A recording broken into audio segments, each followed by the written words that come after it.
Mini Mumbai से मेघालय तक, यानी एक घटनाक्रम जो इंदौर से शुरू होता है और मेघालय पर जाकर एक सबसे बड़ी हनीमून कपल मर्डर मिस्ट्री में तब्दील हो जाता है। शिलोंग पुलिस इन्वेस्टिगेट करती है, एसआईटी इन्वेस्टिगेट करती है, इसके बाद आरोपी गिरफ्तार कर लिए जाते हैं। पुलिस की फुल प्रूफ क्राइम की टाइमलाइन और थ्योरी, इसके बावजूद कुछ सवाल उठ रहे हैं, कहीं कुछ तो मिसिंग है। इस मर्डर मिस्ट्री में बहुत सारे सवालों के जवाब अभी बाकी हैं, लेकिन पहले अपडेट क्या है वो जान लीजिए, धीरे धीरे उसका भी विश्लेषण करेंगे। सबसे पहले अपडेट ये जान लीजिए कि दो जो आरोपी हैं वो जज के सामने पलट गए। कौन कौन पलट गया है? आकाश और आनंद। इन्हीं में से एक ने सबसे पहला वार राजा रघुवंशी पर किया था।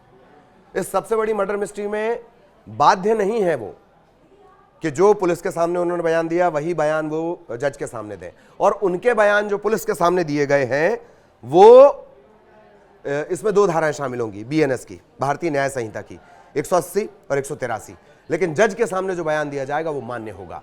अब एसआईटी से पूछा गया है, शिलोंग एसआईटी से, कि भाई अगर ये पलट जाएंगे तब तो सोनम बच जाएगी या सोनम को उतनी सख्त सजा नहीं हो पाएगी। लेकिन शिलोंग पुलिस की एसआईटी एकदम कॉन्फिडेंट है।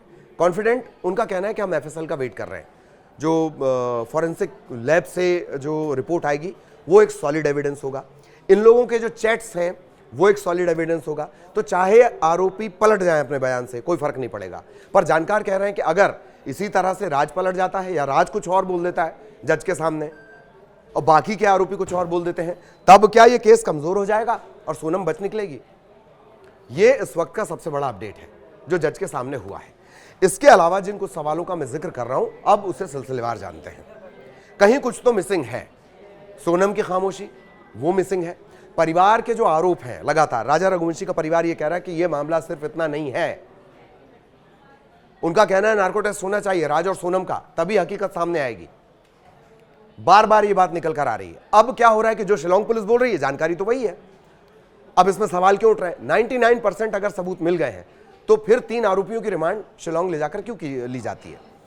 लोकेंद्र की, गार्ड बलवीर की और शिलोम जेम्स की। ये पूरा घटनाक्रम आपको याद है।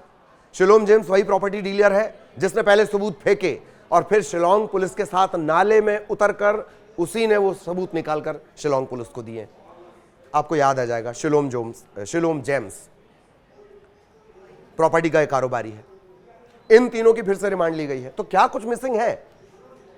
क्या शिलोंग पुलिस कुछ छिपा रही है? वो मैं क्यों कह रहा हूं वो जान लीजिए। पहले खुद शिलोंग पुलिस ने कहा था ये लव ट्रायंगल नहीं है, सिर्फ लव ट्रायंगल नहीं है, लव ट्रायंगल में मर्डर नहीं है। और अब शिलोंग पुलिस फिर से रिमांड ले रही है। शिलोंग पुलिस ये कह रही है नार्को टेस्ट की कहीं कोई जरूरत नहीं है। नार्को टेस्ट की जरूरत क्यों नहीं है? क्योंकि सॉलिड एविडेंस उसके पास है, सॉलिड एविडेंस है और हत्या की पूरी थ्योरी पुलिस के पास है। हालांकि एक लैपटॉप जिसका बार बार जिक्र आ रहा था उसकी जानकारी अभी तक लग नहीं पाई है। तो अब सिलसिलेवार इस घटनाक्रम को देखते हैं। पहला पॉइंट, परिवार जो है वो बार बार ये बात क्यों कह रहा है? क्यों है परिवार को डाउट? क्यों परिवार को शिलोंग पुलिस की पड़ताल पे भरोसा नहीं है? क्यों परिवार नार्को टेस्ट चाहता है? क्या नार्को टेस्ट के जरिए कुछ और सच सामने आ सकते हैं? एक लड़की जो 3 से 4 महीने से राजा से जुड़ी हुई है, वो शॉपिंग करती है, वो घूमने जाती है, वो बातचीत कर रही है, वो रोके में शामिल हो रही है, वो शादी कर लेती है, लेकिन किसी को भनक नहीं लगती कि उसके दिल में ये सब कुछ है। क्या राजा का परिवार इसी वजह से डिमांड बार बार कर रहा है? दूसरा मामला, सोनम की खामोशी। अभी जो भी पब्लिक डोमेन में आ रहा है वो शिलोंग पुलिस बताती है कि हां ये हुआ है। किसी तरह पेशी पर जाते वक्त या आते वक्त ऐसा भी नहीं हुआ कि किसी ने पूछा हो सोनम से कि वो क्या कहना चाह रही है, उसका पक्ष क्या है, वो अब तक सामने नहीं आ पाया है। यह भी एक बड़े डाउट की वजह है। शिलोंग पुलिस का कहना है कि उसके पास सॉलिड टेक्निकल एविडेंस है, एफएसएल की रिपोर्ट का उनको इंतजार है, इसके बाद एक चार्जशीट बनेगी। अब खबर जो आई है कि अदालत में आकाश और आनंद, यही नाम है इन आरोपियों के, ये दोनों, आनंद कुर्मी और आकाश राजपूत, ये अपने बयान से पलट गए हैं। हालांकि मजिस्ट्रेट के सामने ये हुआ है। उसके बाद सवाल ये पूछा गया एसआईटी से कि अगर ये अपने बयान से पलट गए तब तो सोनम का केस कमजोर हो जाएगा। ये बाध्य नहीं होते हैं कोई भी जो इन्होंने पुलिस को बयान दिया है उसी बयान को देने के लिए बाध्य नहीं होते हैं। ये एक टेक्निकल इशू आप जान लीजिए। जज के सामने जो बयान दिया जाएगा, जिस भी कोर्ट में जा रहे हैं, वो मान्य होगा, उसे माना जाएगा। ये एक बड़ा पेंच इस केस में पैदा हो रहा है।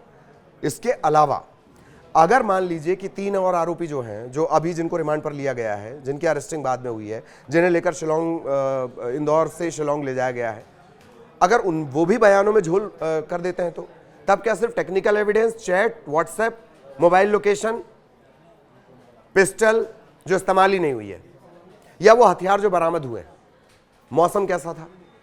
क्या मौसम ऐसा था कि वहां से एफएसएल की टीम एविडेंस उठा पाई है? क्योंकि वो तो लगातार पानी वाला इलाका, चेरापूंजी, सबसे ज्यादा बारिश होती है वहां। फिर एफएसएल की रिपोर्ट में क्या क्यों कॉन्फिडेंट है एफएसएल की रिपोर्ट को लेकर शिलांग पुलिस? परिवार बार बार नार्को की मांग कर रहा है और पुलिस उस मांग को ठुकरा रही है, एसआईटी उस मांग को ठुकरा रही है। वो कह रहे हैं सॉलिड एविडेंस है। और जिस थियरी पर ये काम कर रहे थे, निचली अदालत में, सबसे पहली अदालत में जब ये केस गया है, आकाश और आनंद अपने बयान से मुकर गए। परिवार बार बार ये कह रहा है कि नहीं, नार्को तो होना ही चाहिए, और इसके लिए वो अदालत तक जाने की बात कर रहा है। सोनम के पिता कह रहे हैं, राजा के पिता कह रहे हैं कि वो जाकर शिलोंग में सोनम से मिलेंगे, उससे सवाल पूछेंगे मेरे बेटे को क्यों मारा। और इन सब के बीच जो किरदार सबसे ज्यादा ध्यान खींचता है, जो सबसे बड़ा सवाल है, वो तो पूरे देश के लिए बना हुआ है। मेघालय से लेकर मिनी मुंबई तक यही तो चर्चा है कि सोनम ने क्यों मारा राज को। क्या सिर्फ लव ट्रायंगल का ही मामला था? इतनी प्लानिंग की गई, प्लान ए काम नहीं करेगा तो प्लान बी तैयार है, पिस्टल तैयार है। प्लान ए में अगर ऐसे नहीं तो सेल्फी लेते वक्त धक्का देने का प्लान है। तंत्र मंत्र, वो सब चीजें भी इसमें सामने आ रही हैं, वो एक अलग बात है। लेकिन कानून के नजरिए से, धाराओं के नजरिए से अगर इसी तरह से सारे जो आरोपी हैं वो पलट जाते हैं, और अगर अब वकीलों की मदद उन्हें मिलनी शुरू हो जाती है, तो क्या होगा इस केस में? और सोनम खामोश क्यों है? सबसे बड़ी बात है कि सोनम की खामोशी, कहीं से भी इस बात की जानकारी नहीं रख पा रही है। शिलोंग पुलिस ने कहा कि इन दोनों ने मान लिया है। अब जब राज और सोनम की गवाही होगी, और अगर वो भी अपने बयान से मुकर जाते हैं जो पुलिस के सामने दिए गए, तब तो शिलोंग पुलिस की जो थ्योरी है वो धरी की धरी रह जाएगी। इस क्राइम की टाइमलाइन आप पूरी जान रहे हैं। फरवरी मार्च के आसपास रोका होता है, शादी होती है मई में, कपल हनीमून पर निकलता है, मिसिंग हो जाता है। कुछ दिन बाद राजा रघुवंशी की लाश मिल जाती है। सोनम, पूरी संवेदनाएं लोगों की सोनम के लिए, सोनम कहां है, सोनम कहां, सोनम कहां। सोनम अचानक से आती है और अब तक जो विक्टिम थी वो एक्यूज्ड बन जाती है, जो पीड़ित थी वही आरोपी बन जाती है। उसके बाद शुरू होता है गिरफ्तारियों का सिलसिला। पुलिस लगातार पड़ताल करती है। शिलोंग पुलिस की एक टीम यहां डेरा डाल लेती है।